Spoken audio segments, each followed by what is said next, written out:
Hello mga ka-Hisoka! Welcome back sa ating channel. At ngayon, ipagpatuloy na natin ang Dark Continent arc. At nagpapasalamat ako sa patuloy niyong suporta sa aking mga ginagawang video. At itutuloy na nga natin ang Chapter 33 ng Dark Continent arc. Pero mag-recap na muna tayo sa last episode ng video natin. Ayun na nga mga ka-Hisoka, sa nakaraang video natin, napagkaalaman na ni Kurapika na wala sa kanilang grupo ang pumatay kay Barigen. At nag-umpisa na din magturo si Kurapika ng Nen sa mga gwardyang umaten para maturuan sila. Sa ikalimang palapag naman ng sasakyang pandagat, makikita ang grupo ng spider na hinahanap talaga nila si Hisoka. At sa pinakahuling video naman, ipinakita na ang bangkay ni Momose at nasa paligid nito ang iba pang kabao ng mga prinsipe. At dito na nga natapos ang Chapter 32 at ngayon ipagpatuloy naman natin ang Chapter 33 ng Dark Continent arc. Pero kung bago ka lang sa channel na ito, i-like at subscribe mo na at huwag mo na din kalimutan na i-hit ang notification bell para update ka sa mga bagong video na i-upload ko. Tara mga ka-Hisoka, umpisa na natin. Makikita natin dito na patuloy pa rin ang pagsasanay ng mga guard sa tulong ni Kurapika. Habang nakatingin si Fury Cove sa ginagawa ng ibang guard, nasabi na lang ito sa kanyang isip, ano ba naman yan? Ang pamamaraan niya ay masyadong halata. Napaka-imposible na magawa ng baguhan ang ganyang kalaking aura. Halatang halata na hindi kayo baguhan sa paggamit ng Nen.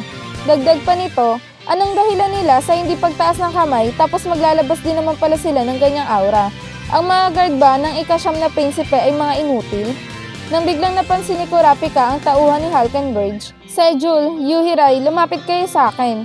Sagot naman ni Yuhirai, bakit? Sagot ni Kurapika, kayong dalawa, sinusubukan niyo ba ako? Sagot naman ni Sejul, ha? Hindi namin ginagawa yun.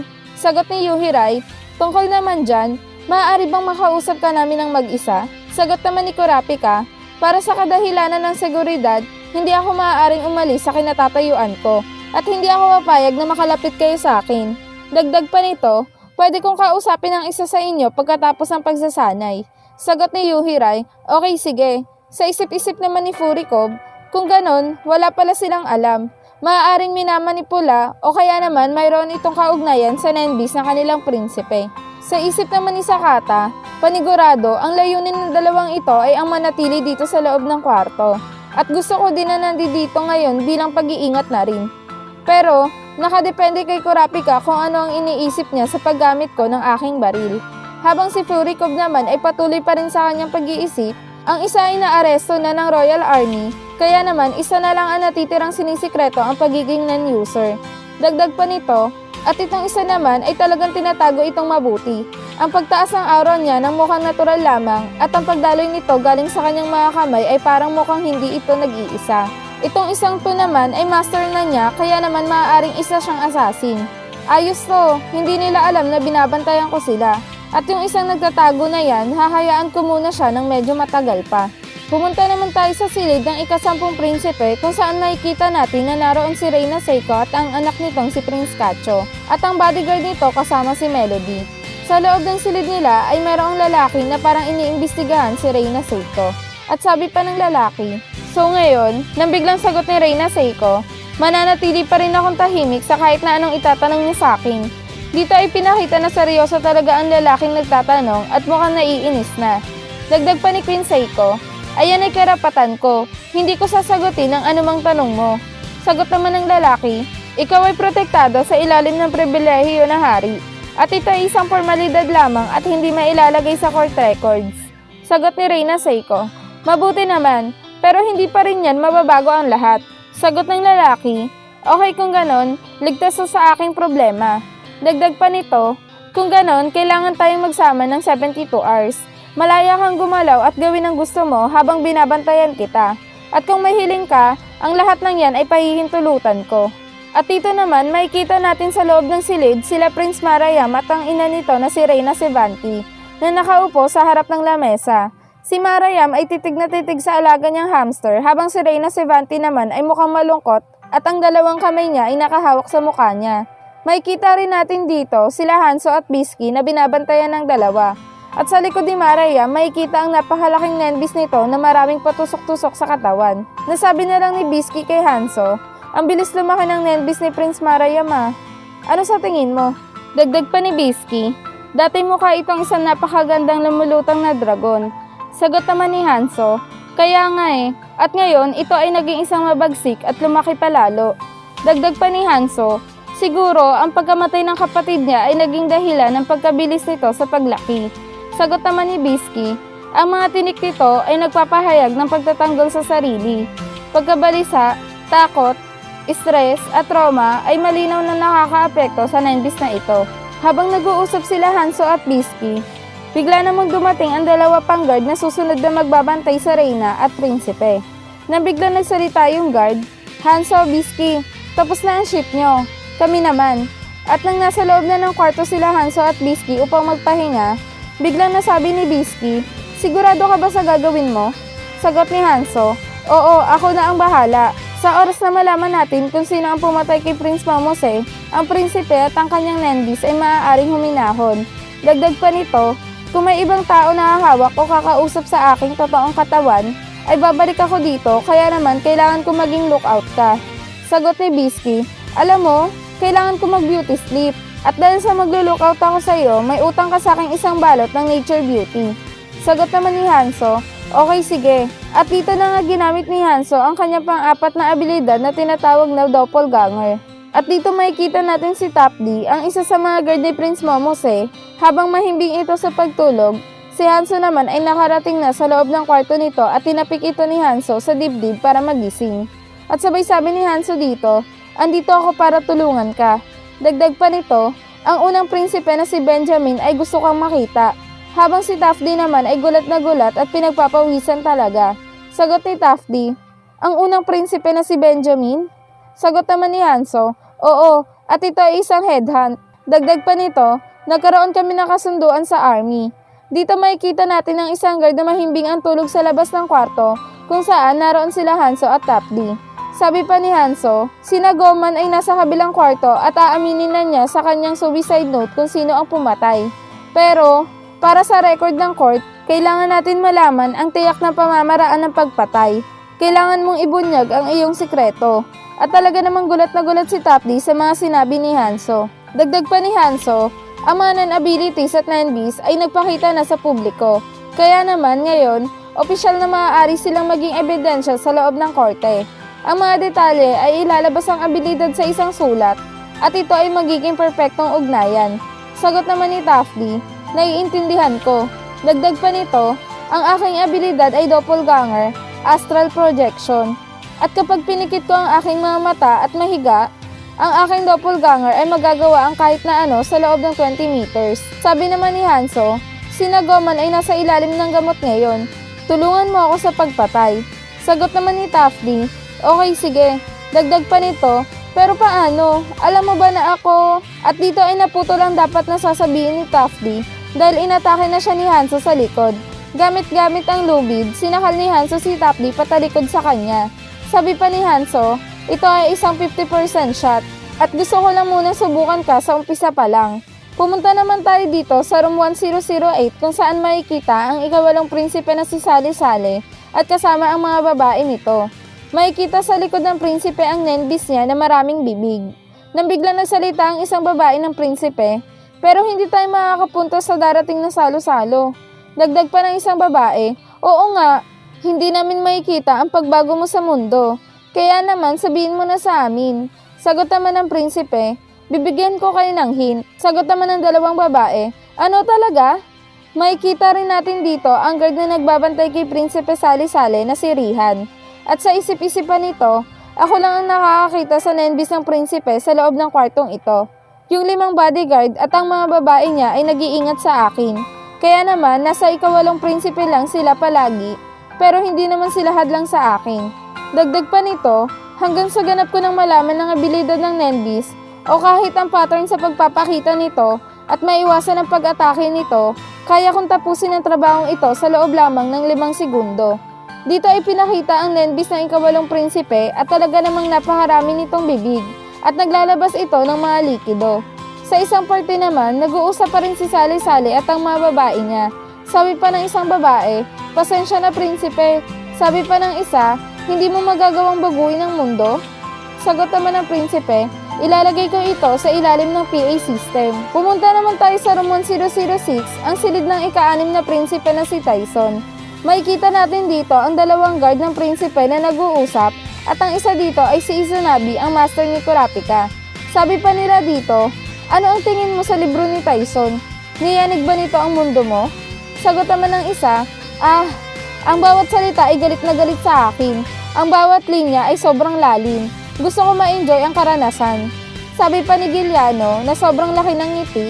Ang mga title sa chapter ng Table of Contents nito ay talaga namang napakaganda at hindi ko kayang ipasa ito sa iba. Sa isip-isip naman ni Izanagi, inamin mo din na hindi mo pa ito nababasa. Makikita natin dito na mayroong maliit na nilalang sa mga balikat nila at ito ay may isang mata lang. At kung matatandaan nyo, ito din yung nilalang na humihigop ng dugo. Sabi ni Izanagi kay Prince Tyson, humihingi po ako ng paumanhin sa inyo kamahalan sa kadahilanan na hindi ko pa po ito nababasa. Sagot naman ng prinsipe, okay lang, mayroon naman tamang oras at lugar para sa lahat ng bagay. Dagdag pa nito, pero sinisigurado ko sa inyo na may bagay dyan sa loob nyo na napaka-espesyal. Ang aking libro ay maghahatid sa inyo sa susunod na stage. Sagot naman ni Giuliano habang nakasaludo pa ang kanang kamay, okay, ang aking emosyon ay nagbabago na. Dagdag pa ni Giuliano, Izu, hindi ka matanggal to. Anong nangyayari? Dito naman, ang tinutukoy nila ay yung maliit na nilalang na nakapatong sa balikat nila. Sagot naman ni Izanagi, kahit ako rin, di ko matanggal. Tayong dalawa lang naman ang nakakita sa mga ito. At sa tingin ko, mukha naman silang hindi nakakapinsala sa ngayon. Dagdag pa ni Giuliano, dahil wala naman si Urao, ang soldier ni Benjamin, ibig bang sabihin nito na nakakakuha tayo ng isang pabor mula sa prinsipe? Hindi pa tayo nakakasiguro. Baka meron pang ibang rules. Izo, masyado ka lang in denial. Sagot naman ni Izanagi, manahimik ka. Bakit ba napaka-happy-go-lucky mo? Balik naman tayo sa room 1014 sa silid ng ika-14 na prinsipe natapos na ang unang pagsasanay ng NEN at mag-uumpisa na ang pangalawang araw ng training sa ganap na oras ng 12:30 PM at gaganapin ulit ito sa silid nila Kurapika. Makikita natin si Kurapika at Furikov. Sa isip-isip ni Furikov, walang galing sa mga assassin dahil sa isang pagpatay kada araw. Sa isip-isip ni Kurapika, 5 gwardya ang pinatay sa unang araw pa lang. Ang mga kondisyon ay hindi pa ata malalaman ngayon. Nabiglang tinawag ni Sakata si Kurapika, Kurapika, gusto ko naroroon ako. Nakatingin lang ang dalawang guard ni Halkenberg sa paglapit ni Sakata kay Kurapika. Sabi pa ni Kurapika, paumanhin pero nang biglang sagot ni Sakata, kung meron man kaming dapat malaman, kailangan namin ito at may karapatan kaming malaman ito. Si Kurapika ay nakatingin lang kay Sakata at biglang lumapit pa si Sakata at bumulong kay Kurapika na kung hindi natin ipaprioridad si Prince Sangley para makakuha ng impormasyon, walang rason para manatili pa kami dito. Dagdag pa nito, akala mo ba talaga na makakaya nyo ito ng kayo lang ni Bill? Hindi ba hindi nyo rin inaasahan na papatay sila habang nakatingin ang lahat? Sa isip-isip naman ni Kurapika, ito yung problemang sinasabi ni Bill bago ako mawala ng malay. Sagot ni Kurapika sa mga sinabi ni Sakata, sinisiguro ko na makukuha nyo ang lahat ng impormasyon, pero ngayon kailangan nyo mag-antay. Sagot ni Sakata, hindi, alam mong mautak ako. Gusto ko na ibahagi mo ang lahat ng impormasyon tungkol sa NEN na sinasabi mo dito. Bigla namang sumingit si Yuhirai sa usapan nila Kurapika at Sakata. Sabi pa nito, kung nagtatalo kayo tungkol sa amin, mag-aalok ako ng isang kompromiso. Si Prince Halkenberg ay mas gugustuhin pang itawag ang buong bagay na ito kung maaari lang. Kailangan namin ng impormasyon tungkol sa NEN-Beast para maayos ito ng mapayapa. Si Kurapika at Sakata naman ay nagkatinginan lang sa mga sinabi ni Yuhirai. At makikita dito ang balahibong nakamarka sa kamay ni Yuhirai. Sabi pa ni Yuhirai, lahat ng guard ay mayroong ganitong marka sa kanilang kaliwang kamay, kasama na roon ng prince. Hindi ito natatanggal na parang tattoo. Dagdag pa nito, ayon sa prince, hinimatay siya matapos niya kaming makita na nakahandusay at walang malay. At noong nagising na siya, andito na tong markang ito. Ang kakaiba dito ay hindi naman namin matandaan na nawalan kami ng malay at hindi ito nangyari sa amin ng hindi natural sa pagtulog sa kakaibang oras. Sagot naman ni Kurapika, ang pagbabago ng memorya ay karaniwang pag-atake ng isang manipulator, kasama ang pagkabura ng memorya ng umatake. Ang mga biktima ay malabong magpanik dahil lang sa biglaang paglitaw ng marka. Sabi naman ni Yuhirai, ang mga revision sa memorya ay labis na ginagamit ng mga nag-iingat sa mga manipulator. Sabi naman ni Sakata, ano? Sagot ni Kurapika, ang target ay ginawa upang magtrabaho para sa manipulator sa loob ng mga pagpipilian na binigay sa kanya. Dagdag pa ni Kurapika, gumagamit ito ng medyo mas kaunting enerhiya para mas makapag-manipulate ng mas maraming tao. Ang markang ito ay may kaparehong epekto sa kung ano ang ginagamit sa totoong buhay. Sabi pa nito, Yuhirai, ang isang pen ay kayang mag-record, magturo, magsuri ng tanda, magbanta at marami pang iba. Paano mo mapapaliwanag ang markang ito kung ihahambing sa personalidad ng ika-9 na prinsipe? Makikita dito na talaga namang napaisip si Yuhirai sa mga sinabi ni Kurapika. Nang biglang sagot ni Yuhirai, ang pagpapahayag ng pagpapasya at pagkakaisa ay ang mas pinakamalapit. Ang prince ay itinatago ang mga nilulutas niya ng mag-isa. Pero kung ito ay may kinalaman sa desisyon ng grupo, ang kanyang natural na karisma ay nakaka-impluwensya sa resulta. Dagdag pa nito, kaya itong markang ito ay patunay sa mga taong nagbabahagi o nagpapakita ng parehong mga hangarin. Sagot naman ni Kurapika, sumasang-ayon ako, at maliwanag na rin kung bakit ito nakalagay sa pinakakitang lokasyon. Dagdag pa ni Kurapika, pero itong hangarin na ito ay problema. Sagot ni Yuhirai, oo, at malinaw na magkasalungat ito. Si Sakata naman ay nakikinig lang sa dalawa at parang naguguluhan. Nasabi na lang nito na, may ano? Sabi pa ni Yuhirai, ang ika-9 na prince na si Halkenberg ay ninanais sa maalis sa monarkiya. Ang nangyayaring labanan ngayon ay ang pinakamagandang oportunidad. Dagdag pa nito, pero ang pagpatay sa bawat isa ay hindi niya gusto. Sinabi niya sa hari na hinihiling niyang umatras at hindi na sumali sa labanan at umaasa na matapos na ang paligsahan. Ang kanyang pakiramdam sa hustisya ay salungat sa kanyang ambisyon. Nakatuon lamang siya sa kanyang moral kahit na iyon ang pinakamahaba at mahirap na landas. Dagdag pa nito, ngunit hindi ito ang gusto ng Nendis. Sila Kurapika ay nakikinig lang talaga sa mga sinabi ni Yuhirai patungkol sa kanyang prince na si Halkenberg. Nang biglang nagtanong si Kurapika kay Yuhirai ng, siya nga pala, nakikita mo ba ang numero sa aking daliri? Sagot ni Yuhirai, ang aura? Hindi. Sagot naman ni Kurapika, kung ganon kalahati pa lang ang gising sa'yo. Maaari kang gumamit ng NEN pero limitado lang, ngunit hindi ito makokontrol ng sarili mo. Dagdag pa ni Kurapika, ang activation nito ay maaaring nakabase sa kilos ng prince. Pero kung ang prince ay may katulad na marka, ito ay isang delikadong marka. Sagot ni Yuhirai na parang naguluhan sa sinabi ni Kurapika, anong ibig mong sabihin? Sagot ni Kurapika, kung walang pagkakaiba sa marka, nagpapahiwatig lang ito na ang iniisip ng prince na siya at ang kanyang mga tauhan ay may magkatulad na hangarin. Ang ideyang ito ay napakaganda, pero ipinapakita lang nito ang panganib ng abilidad na katulad din sa pantay na pagdala sa mga marka. Dagdag pa ni Kurapika na, mas malakas ito, mas matindi ang limitasyon, at mas malakas ang mga pag-urong sa pagkabigo. Kung ang prince ay tulad sa kanyang reputasyon, hindi na ako magugulat kung isa itong panganib sa kanyang buhay. Ang importante sa lahat ng may mga marka ay mailabas ang buong larawan ng kakayahan sa lalang madaling panahon upang ang kanyang paniniwala ay hindi maging lason. Sabi pa ni Kurapika, sabihin mo sa akin ang lahat ng malalaman mo tungkol sa ability niya. Nang sa ganon ay makabuo ako ng isang tiyak na plano. Sagot naman ni Yuhirai, yan ay napakagandang alok.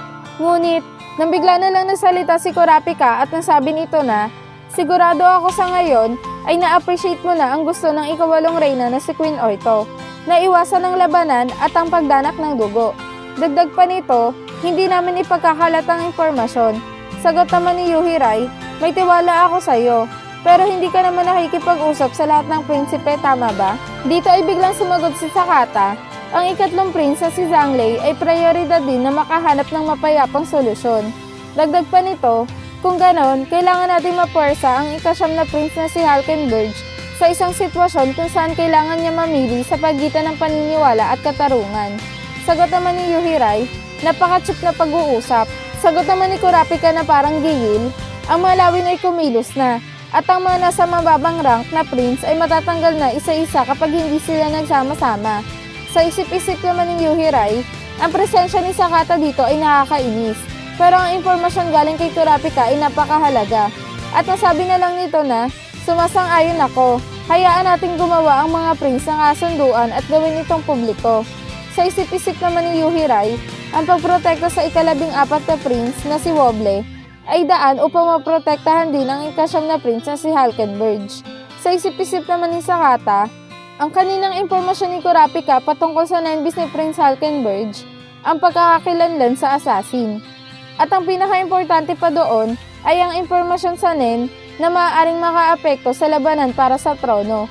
At bigla na lang nasabi ni Sakata na, okay, at ang pinakamadaling problema ay ang pagkilala at pag-aresto sa assassin ay yan ang dapat natin bigyan ng pansin. Sabi naman ni Kurapika, gagawa ako ng panawagan sa ibang prince sa pamamagitan ng association members.